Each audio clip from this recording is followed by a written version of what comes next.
It didn't start out as just building a business. We were building a place where great people could do great work and enjoy doing it. You hire slow, find the right people. If there needs to be changes, you make it fast, which is not easy and takes a lot of leadership. When we first started, it was successful to me just to get our own project and not be working for someone else. Definitely given me more courage to dream bigger. Clients weren't just coming to us for extra hands, but actual strategic guidance. Hi, everyone. On this episode of Ambition Aligned, Ryan and Aaron, my good friends and co-founders of Principal Consulting Group, share how they built a firm around people, not just profits. From late night talks to leading a fast-growing advisory firm, they've scaled with intention, focusing on culture and trust at its core. We talk about building a firm people actually want to work at, leading with values in a transactional industry, scaling without losing culture or quality. If you care about building a team the right way, this one's worth your time. Let's dive in. Hey guys, thanks so much for coming today. This is great to see you all on here. I would love for everyone to get to know you all a little better and just your crazy story about how you went on as entrepreneurs to go start your own firm and take that kind of risk. It's pretty abnormal in the profession of accounting for us to be leaning into risk like that. And so I think everyone's going to appreciate your story today. Awesome. We'll start with a few introductions about ourselves. Hey everyone, I'm Aaron. I'm one of the co-founders of Principal Consulting Group. Quick background, started my career in audit, as many of you probably did as well, at Deloitte in San Jose. Transitioned into accounting, reporting, advisory, and eventually met Ryan and co-founded PCG. Yeah, thanks, Devin. Excited to be here and chat with you. Before PCG, so I started my career in public accounting at KPMG. Really provided a great foundation working with large, complex clients across a lot of different industries. After that, I moved into an industry role where I worked closely with kind of the day-to-day operations, financial reporting, strategic initiatives.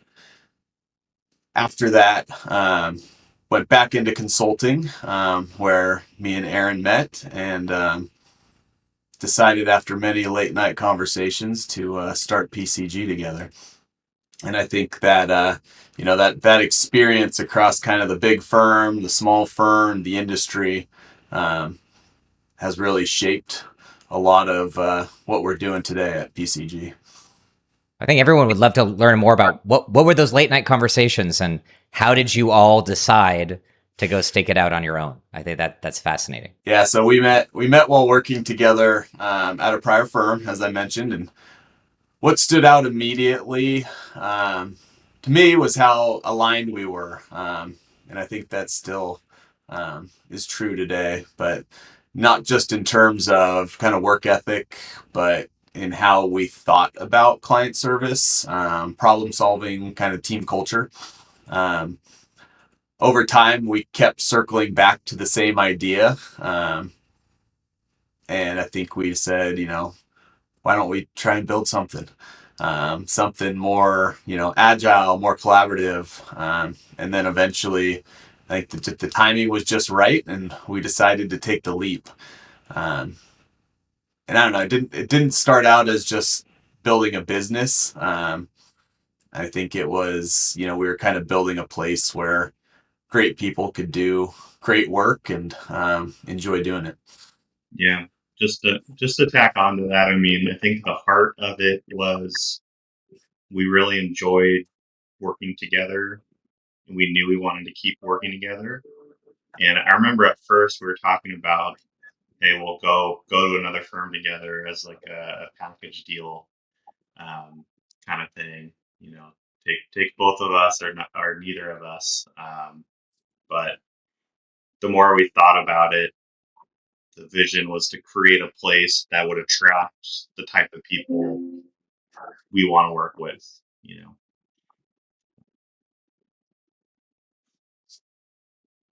So I mean, it's great that you start around a vision. Like so many businesses don't; they're just looking to make some money. And an interesting thing about the accounting profession is you guys were already making money, right? And so doing something like this was more of a passion or leaning into a values based system, which is really really cool.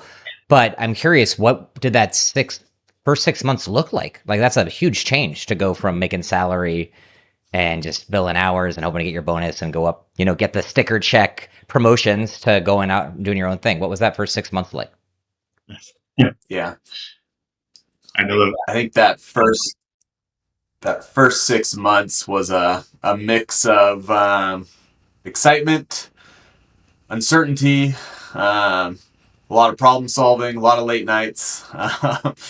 We were wearing every hat, selling work, delivering it, building the brand, setting up infrastructure, just setting things out the way we want.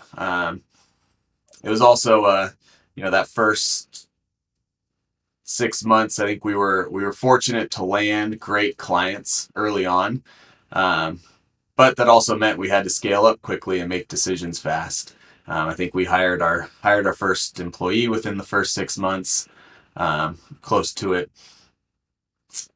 And I think one of the biggest early lessons was that relationships matter more than anything. The trust we had built over the years kind of opened doors, and delivering quality from day one continued to keep those doors open. So I think we kind of leaned into what made us different. Being nimble, the drive to do good work and figure things out and problem solve, and the collaboration we had. Yeah. I think. Go ahead. Anything you want to add in there, Aaron? It looks like you had something on the tip of your tongue. Yeah, I was just thinking back to the first 6 months. A lot of lessons, a lot of mistakes, but I think we've slowly learned from them, improved over time for sure. So remember our first pitch didn't go very well, and then stumbled across our old PowerPoint that we used a while back and just started laughing at how bad it was. Yeah. Well, what I'm hearing there is you guys had a bias for action, though, right? You Yeah. went all in, even if you didn't have all your ducks in a row. You just you got to figure out your timing, and you led with, hey, you had a good idea, and you cared about the people and doing a good job. The rest will figure itself out, and a bit of it did with the hard work put behind it. It sounds like, right? Yeah. Yep. Definitely. That's right. When did you guys know that it was going to be successful? Like in that first 6 months, was there a moment where you guys were like, hey, not sure if we should have should have done this? I think our definition of success has continually evolved since we started. I'll be honest, when we first started, it was successful to me just to get our own project and not be working for someone else, even if we never ended up hiring anyone, right? And I can still remember starting and imagining, wow, what would it be like to have a 5 or 6 person firm? I can't even imagine. Back then, I remember thinking that, and every point along the way, once we got to 6 people, wow, I can't imagine what it'd be like to have a 15 or 20 person firm. And it was kind of it really was a dream more than like a concrete goal. And I'd say as we've continued to grow and build and be successful, right? It's definitely given me more courage to dream bigger and have more faith that we're capable of achieving those goals and dreams. But yeah, when we started out, it was like, hey, if we find our own client, great. Anything else is gravy, Yeah, I mean, the moment, I wouldn't say we realized it was going to work in the first 6 months. Probably didn't realize it in the first year.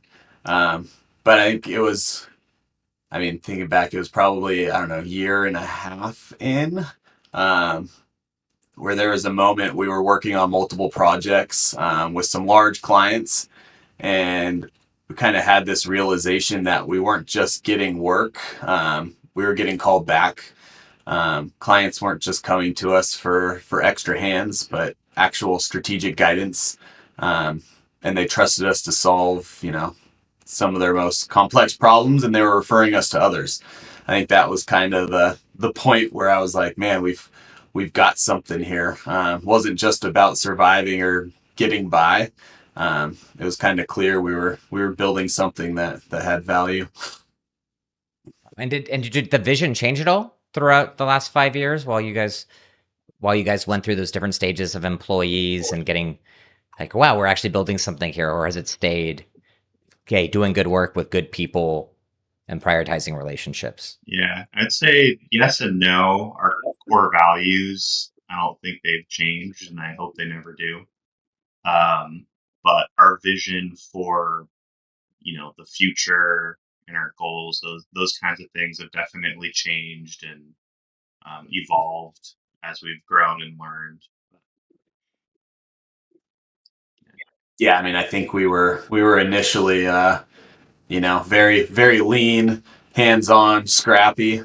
It was us and a couple trusted colleagues, and a clear mission. Deliver the quality, be the kind of partners we always wished we had, and I think those are still some of the clear mission we have. But I guess as we grew, the scale and like the vision has grown as well. I think we've expanded our capabilities, not in just technical accounting, but beyond it, including data analytics systems, process automation, um, and we've built a team of incredible professionals that have kind of matured into a full service advisory firm, which I don't think we initially had that vision. Um, but as Aaron said, what hasn't changed is kind of the mindset. Um, Everyone kind of still acts like owners, stay close to the work, put relationships and quality first. Yeah. I mean, it's just fascinating that I've met so many entrepreneurs who kind of define their core values after starting the business and yours has stayed Mm-hmm. true throughout it, which is a testament to you guys. What would you Yeah. say were some challenges or ways that you're approaching keeping that quality and that culture while you scale? Because I know it's a big challenge for a lot of people. Like it's easy when you're a small group of people to all have the same vision, but as you grow out, it's challenging to keep the same quality and the same. How are you navigating all that as a team? Yeah, 100%. I think it's been one of the biggest challenges. And it meant investing heavily in really hiring the right people. Um, People who not only had a strong technical background, but who also aligned very much with our values and our approach. Um, I think we also focused on building repeatable processes, so the teams could deliver consistently without trying to reinvent the wheel every time. Um, and I think as I mentioned earlier, we still stay very close to the work. Um, and it's not about choosing between, we try and make it not about choosing between quality and scale. I think if it's designed correctly, um, within the firm, we don't have to. So, Yeah, and That just makes sense. I'll just say a lot Go of ahead. focus on the people and the culture. So Saturday night. That's something I've seen. Being with you guys is just the how good the culture is and how much you focus on hiring the right people and making sure there's that fit. And you hire slow, find the right people. And if there needs to be changes, you make it fast, which is not easy and takes a lot of leadership. So respect for that. Has there been yeah, any times that like had major inflection points where you noticed that the firm kind of took off positively or negatively? And how have you navigated that through these seasons? A good question. I wouldn't. yeah. I mean, Oh, go ahead. I can say, I mean, off the top of my head, there are a few. I think one of the biggest was landing a major client, that trusted us with kind of a high visible, high stakes engagement. That put us on the map, kind of validated our approach. Um, Another was when we really started investing in kind of the automation and analytics. capabilities. That opened the door to bigger, kind of more strategic projects, and really set us apart from some of the other firms that are out there. Um, we've also had our challenges. I mean, those are two good inflection points. I think some of the tough ones was when we grew faster than we were really operationally ready for. Um, it was tough. It made us kind of take a step back and build that more scalable infrastructure. And it was definitely painful at the time, but I think it made us more mature and resilient going forward. And I think, I mean, there's a few others. There's been a lot of inflection points, good or bad, and I think each one has pushed us to kind of grow in ways we couldn't have or wouldn't have planned for. Um, but it's part of what makes the journey so rewarding. Yeah, and you guys navigated such a complex. The last 5 years have not been the most stable from an economic perspective.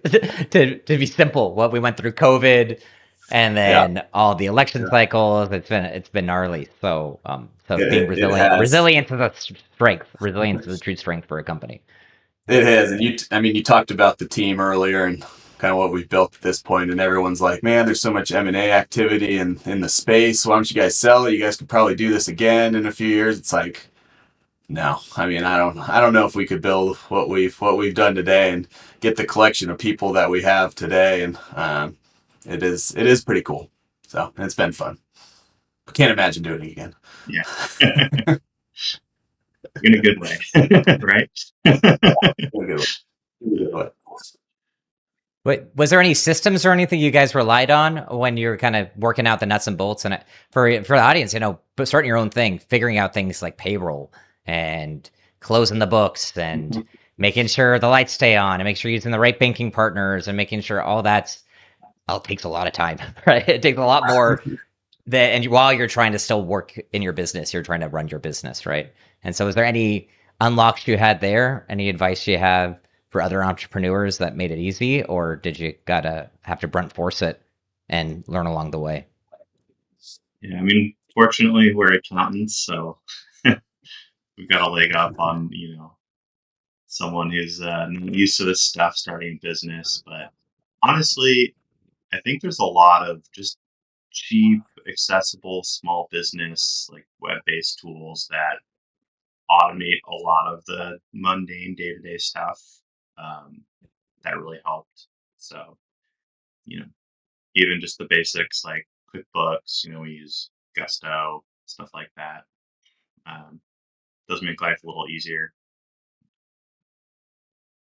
yeah, finding those systems for the areas that the accountants don't want to deal with. HR, payroll, um, some of the people side of things.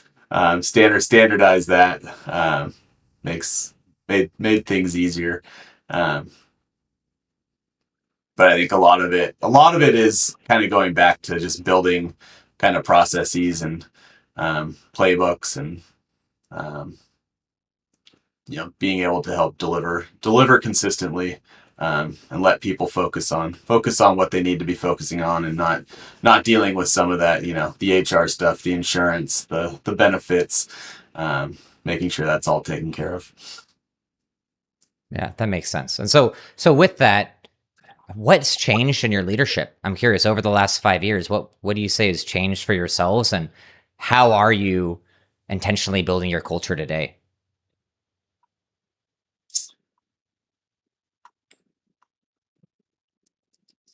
You want Aaron, me you to want to go go? Yeah, first? sure. Um, I got a lot going around in my head right now. yeah, I mean, part of me is thinking back to like the inflection points. When we started out, it was all about how can we get our next client and execute on the project, and that's it. Of really what we were focusing on, and then throw in, oh, oh crap, we need to go hire someone yesterday because we're cranking 80-hour weeks. um, and we've definitely hit some inflection points. Like I remember how weird it felt when we looked up and realized we were no longer personally touching every single engagement, because that's how it was for years. Ryan and I were personally overseeing every billable hour. We had our hands on the client work. We could step in and, take over, fix something if it went wrong. And getting to the point where we start losing that visibility was a huge mental shift, where we needed to start focusing on developing our people on our team, trusting them to deliver the same level of quality that we would. And as Ryan mentioned, building those processes that are going to ensure, you know, the quality and the relationships and everything that we want to happen is happening. Right. So that that was a big mental shift. And I think we're continually going through that as we grow, just the different problems we face along the journey, and kind of things we need to learn and focus on. But, that's been an ever growing focus, is just how do we develop the team and build out these processes versus, doing the day job part. Yeah, one of the hardest things of being a leader is leading other leaders or developing other future leaders, right? And getting out of the business itself and then trusting those leaders to run it, and being able to take on the risk tolerance of leaders make mistakes. Yeah. And that's never, yeah. And so it sounds like you built processes around that, and that's a big learning, Yeah. right? Of how to trust those people and build the processes around it Yeah. to enable them to succeed. Yeah. Right? But on the flip side, I'll just add in, if you hire really good people, it makes it pretty easy, a lot easier than it would be otherwise. So, I think we've gotten really lucky in that regard, just having a great team. Yeah. So what's No, been your I think secret there? Oh, go ahead. Go ahead, Ryan. I was gonna say, yeah, I think we do have a great team. I mean, going back, a similar vein, one of the biggest mistakes was just trying to stay too close to everything for too long. I think, we thought being hands on was the best way to protect kind of the quality, um, but in reality, it created a lot of bottlenecks and slowdowns, and slowed down team development. I think it took a while to realize leadership wasn't about doing everything yourself. It's about kind of enabling others to lead. And I think it's once we kind of figured that out, it made things better and also more scalable, right? Yeah, it's fascinating. When my time at Google, it was very much, you saw the difference between like a strong leader and a not strong leader. Wasn't their technical competency, it was, do they trust their team? And the people who didn't trust their team would burn themselves out pretty fast because they get their finger in every bucket. And when you're Yep. managing 100 people, you get in trouble pretty fast doing that. Um, I mean, that's pretty exciting. So you've both brought up a few times, like, hey, hiring great people makes this easier. But I think everyone would pay you guys just as experts if you could tell everyone how to hire good people, because that's not an easy process, and able to vet, ensure you got good people, then retain them. What's your secret, or what do you think has led to your success there? Yeah, I mean, there's a lot there. Part of it almost just goes back to how we started in the values, right? Like, I can remember when Ryan and I met, we were at another firm. We were at one point, we worked. I clocked over 100 billable hours in a week. We were Ubering to and from the client's office because it wasn't safe to drive. They're trying to flip public, just utter chaos. People are breaking down, crying, or just losing their cool and snapping at each other. And I start, like, part of why I love working with Ryan. Not a single time did I see him treat someone with disrespect or like snap at them, or just like create, like a hostile or unpleasant work environment. And I saw, my time at other firms, or at even teams at clients, the instant there's kind of that negative response, that, that snap, that frustration, whatever it is, it like breaks down the team dynamic so quickly. And, that was a big part of like, wow, I want to keep working with this guy. Right. Um, and, you know, there are a lot of lessons I've tried to observe and learn from during my time at, Deloitte and other firms about like what worked well and what didn't in terms of keeping people happy and building good teams. And some of the most successful teams I was on attracted people to them because of the positive environment. They had fun together. They enjoyed. It was people that you wanted to be friends with outside of work, right? So that was a huge element. And then some of the other things is just it really felt like the existing model at Big Four and a lot of other firms. It just felt broken in a lot of ways with the bureaucracy, the pay structure, the amount they were paying. It's gotten a little better since then. Um, or even just the growth opportunities. Being able to um, elevate yourself and take on more challenges if you're ready, right? Versus like a very strict hierarchical structure.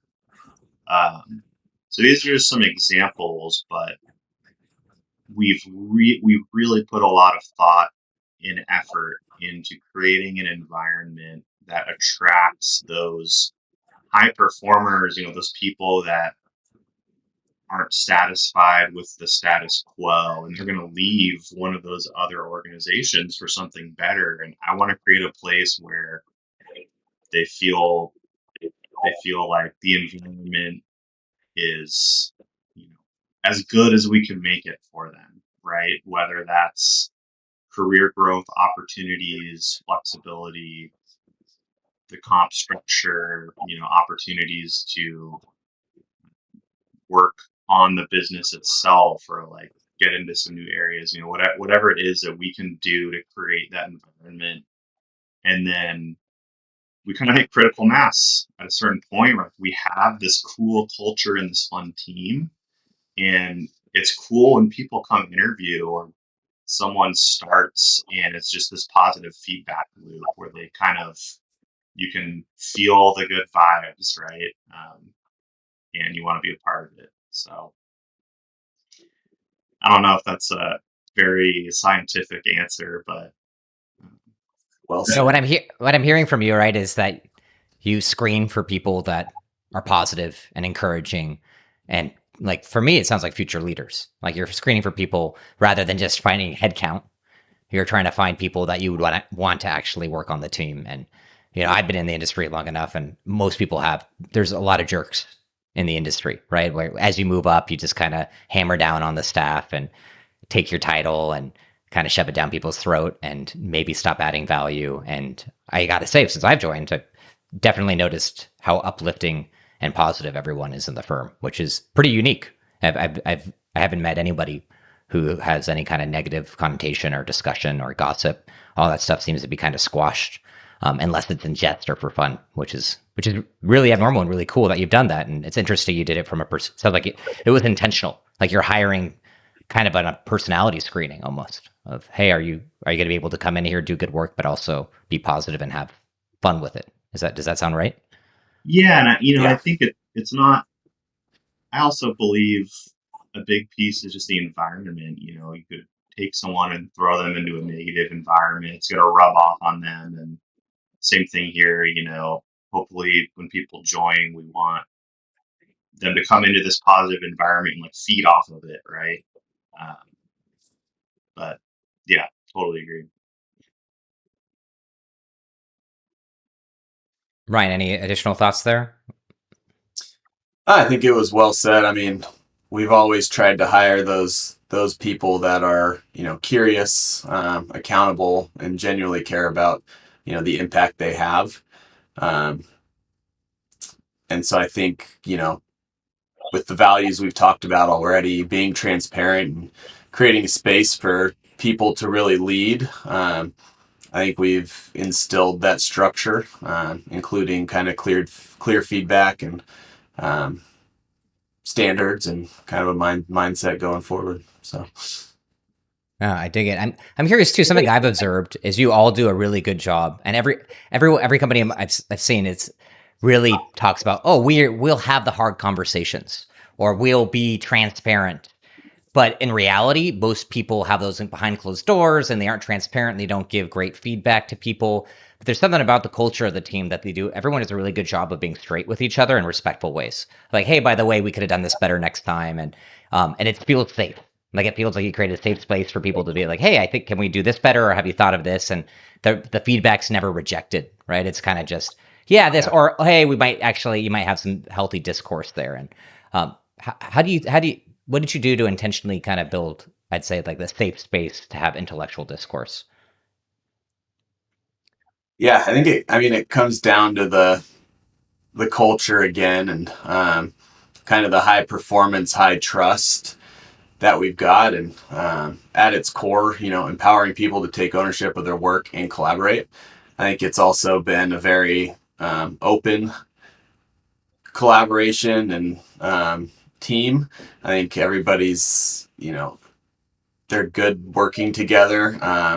We've also, we do quarterly feedback, which can be a lot, but I think it's one of those things that's very important for kind of that timely, reoccurring feedback loop.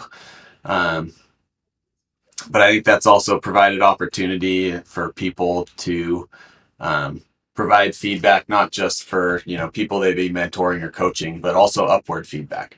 Right? And I think we've shown in the past that we've been able to take that feedback and act on it, and I think it's only continued to provide the team members confidence to bring that stuff up and come forward. And I think everybody has, which is it's really cool.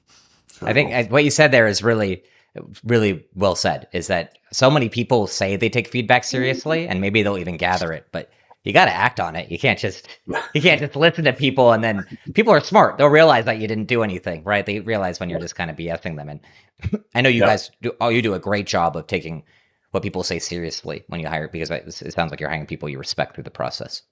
Mm-hmm. Mm-hmm. Well, Yep. time's going by fast. Go ahead. Go ahead. I was just gonna say, yeah, being able to kind of course correct real time makes a big difference. Yeah. Gotta Well, be nimble. respect. Um, Time's going by fast. I could talk to you guys forever because I have so many Yep. questions about how it went through it. But I want to make sure to highlight what is your plans for the future? Where are you trying to take this thing? Because I think everyone knows who's in the space that PE firms are actively buying up firms of your size and smaller and larger. They're buying up everything. But I know that's you're more interested in building something right now, and I'm just kind of curious where your heads are at on what's your vision for the firm over the next 1, 3, 5 years, and what are you excited about? Yeah, I think our vision is to become kind of the go-to partner for finance and accounting leaders who are going through those complex or growth periods or transformation with their companies. And I think our goal is not just to grow in size, but to continue to grow in capability, reputation, and strategic value. So a lot of that means expanding service lines while continuing to strengthen kind of our core technical accounting and transaction support. It also means investing in our people. Um, I think we're being very intentional about growing the team in a way that supports scale without losing kind of what makes PCG special. Um, and I think for headcount, we're focused on kind of that smart, demand driven growth, bringing in people when we have the right mix of opportunity and mentorship capacity and infrastructure to really set them up for success. Um, One thing we've learned through our past 6 years is that's very important. But I'd say we're not really chasing size, more kind of building depth. Um, and as we grow, we're identifying those strong internal performers early, and I think giving them clear paths to lead, and not just in title but in responsibility.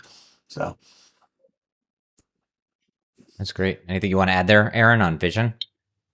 Yeah, I mean, we don't have any plans to go get acquired or sell at any point in time in the future. Um, I do believe there's a strong opportunity for us to kind of fill the void that may be left by a lot of the firms that are getting acquired right now. It was funny. We were having a conversation the other day and kind of made a joke. We're the only ones that's left, and uh, the person we were talking to was like, "Oh yeah, you guys kind of are." Like, it really resonated with them, um, which I found it is like an offhand joke, and it is kind of the true, the state of the industry. So we do think there's a great opportunity there. Of just staying in for the values driven client service rather than for the money, right? Yeah, and yeah, and being able to serve kind of the middle market, or like even smaller middle market companies and space that may not be well served by these huge firms that are doing tons of acquisitions and mergers and layoffs and restructuring, and kind of built a lot of chaos. We have one team built from the ground up, like purpose driven to serve the specific market. I'm curious, and I'm guessing it might be other than not taking PE money. What is any other bold moves you're making based off your structure that you think other firms aren't making right now that makes PCG different?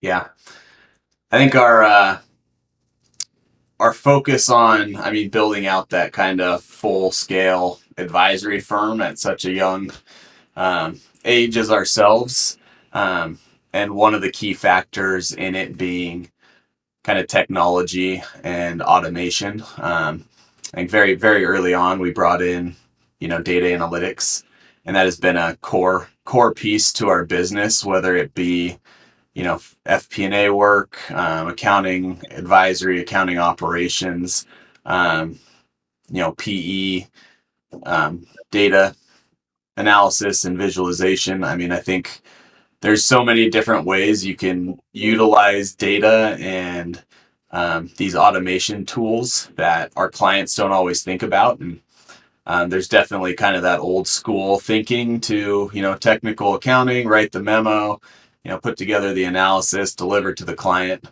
Um, I think we go beyond that and think about it operationally for our clients and how they can put it into practice going forward. How can we automate this using the tools and knowledge that we have to help them going forward? And I think it's provided a lot of opportunity and realization for our clients, where they realize they can do this stuff quicker and more accurately sometimes with the help of some of these automation tools, or even building something in the back end. That's something that pumped me up about you guys is you never just deliver on scope. It's always, hey, how can we add value more? And data analytics has been one of those cool ways that Yeah. we all add value, right? Yep. Um, Yep. Yeah, I think. any thoughts on your side, Aaron? Yeah, yeah. I think on top of that too, really keeping an eye out for emerging technologies, emerging startups, um, in the industry that we can explore, test out, or maybe even partner with, and you know just being armed with the best tools when we go into our clients. And I'd make the argument that a smaller, more nimble firm like us can adopt technology much more quickly than a large bureaucratic organization, right? They're going to have to hold 50 Definitely. trainings and, you know, build their own secure version of the tool and test it for 6 months. Um, we can find what works and implement it pretty quick. Yeah, it's something I've already seen is really great about the team is everyone shows up to lunch and learns is actually interested in learning about new technologies, how to implement them, asking good questions. It's not just perfunctory show up so the boss is happy. Like people are really sharp and want to figure out how to take advantage of these technologies, and everyone is innovative, which is pretty abnormal for accountants. You got a bunch of extroverted, innovative accountants on the team, which is pretty unique. Yeah. I'm curious, what would you guys have advised yourselves when you joined? Like, if you could go back in time and give yourselves any advice for starting the firm. Wow. That take deep breaths. Everything's gonna be okay. You're gonna get through it. Yeah, that's a good one. The amount of panic attacks, especially early on, just wake up in the middle of the night in a cold sweat, like what are we doing? those, those have gone away by now, which is great. But yeah, it's a big one. I like it.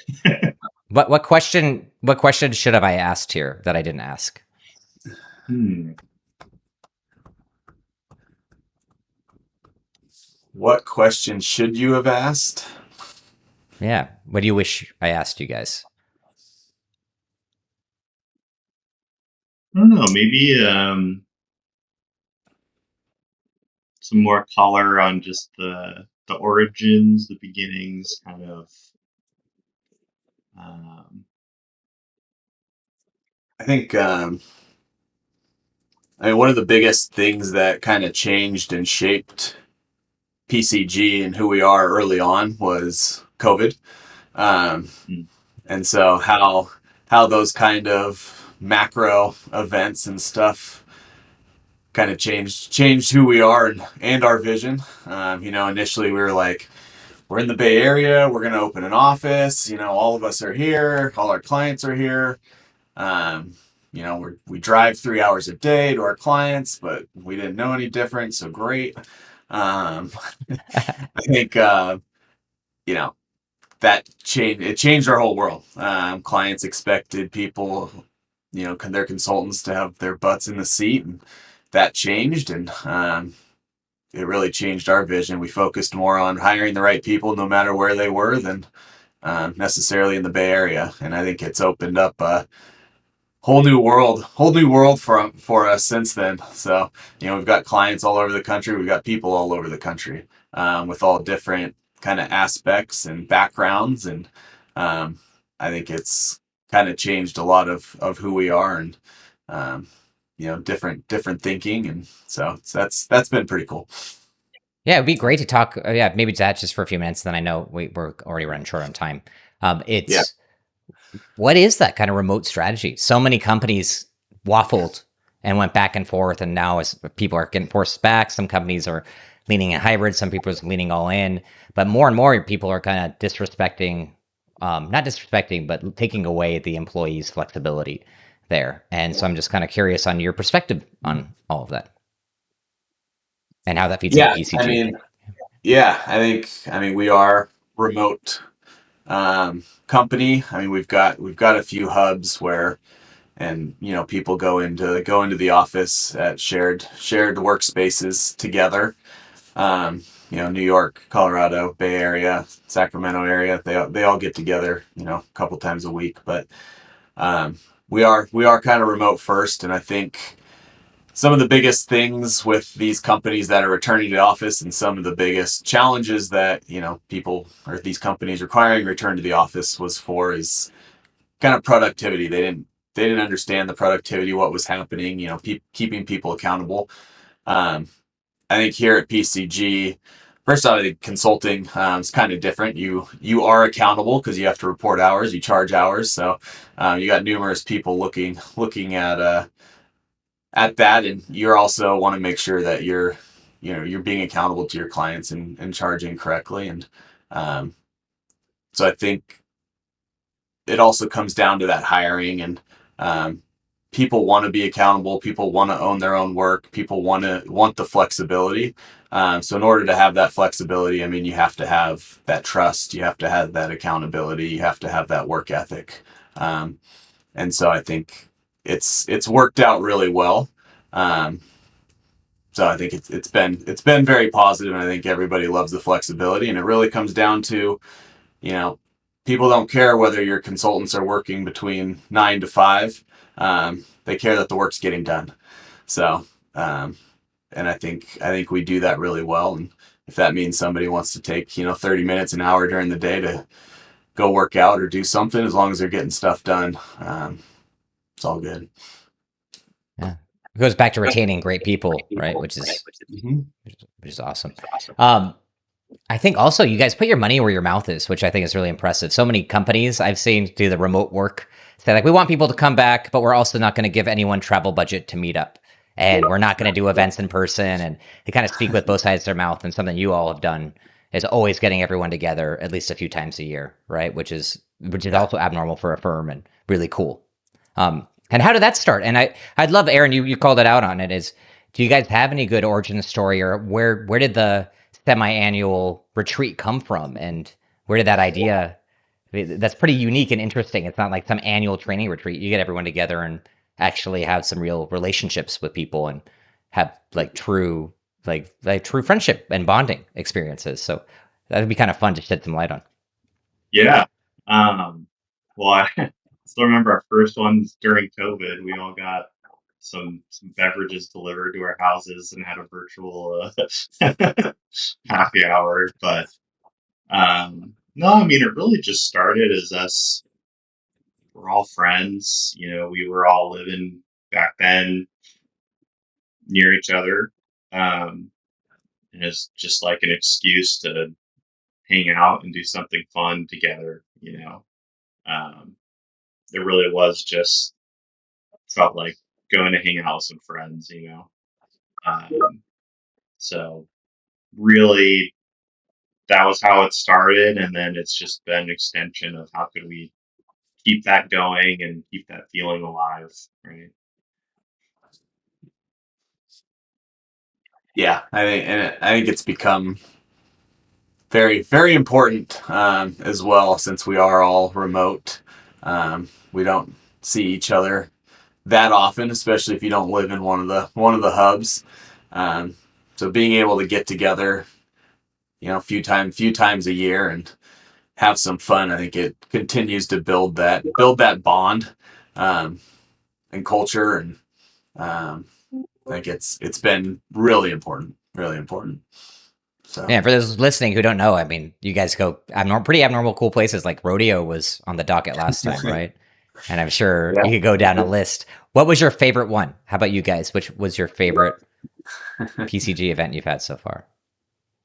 Oh man, there's been so many and so many different ones, and I could say that uh, I mean one of them was our very gosh, probably one of our first ones. We went whitewater rafting. Um, so that was a lot of fun, probably because it added a little bit of excitement as well. Yeah. um, but I think I don't know. Utah was great. Um, Colorado was really cool too. A little weird, but Colorado was cool. um, and I know we've got some fun ones on the docket that I'm really really looking forward to as well. Yeah, definitely. I think But I think the best moments are just when you have everyone together and you can just see the connections forming.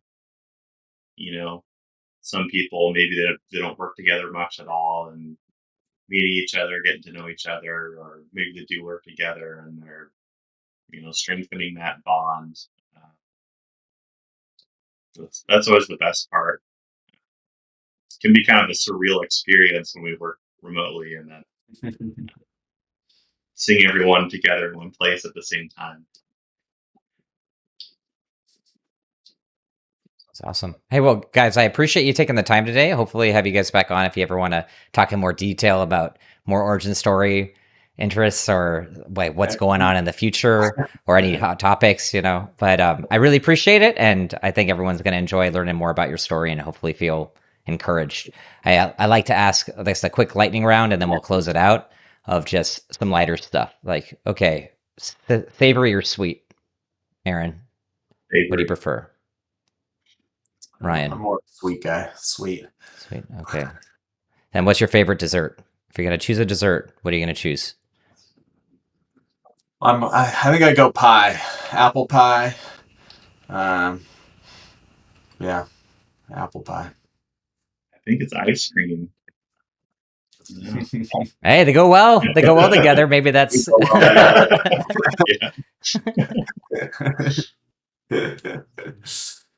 Yeah. And then, what's your least favorite? This will be the last one. What's your least favorite piece of advice you get as business owners that everyone gives you?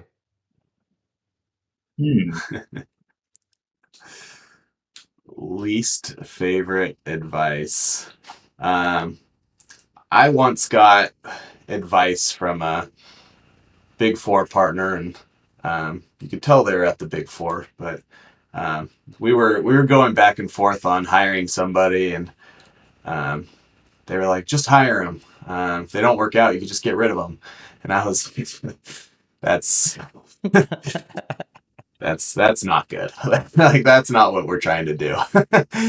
Yeah. But I mean, understand that happens, and but that's not a way to go about it. Yeah, amen to that. Yeah. One come to mind. It wasn't directly advice per se, but it was another kind of right when we were starting out. It was another independent consultant. He had his own clients, and I remember him talking about figuring out ways to milk your clients. And I was immediately like, "Oh, I don't want to do business with this guy. That's such a weird, not a good mentality to have. You know, like how can I get as much money out of this client by doing as little work as possible?" You know, Yeah. it was just kind of like Yeah. the way he said it so casually just seemed like it was such a normal idea in his head. And yeah, didn't like that. Clients are not normal. Yeah. Well, it's a testament to you guys. You guys are building something really cool. I'm excited to be a part of it too. And I just thanks for coming on. And I think other people will find your story inspiring. And we'll see. Hopefully, have you on more frequently. Maybe check-ins and see how the firm's doing in 5 years. Maybe sounds like 100 people isn't the goal necessarily. It's just build naturally and try to continue to serve people, and growth will come as organically, right? So, congratulations on the success so far, guys. It's really impressive. Hey, thanks for joining us. Yeah. We're going to do big things together. So, and thanks for having us on here, Devin. Appreciate it. Yeah, no, it was a blast. Thanks for coming on.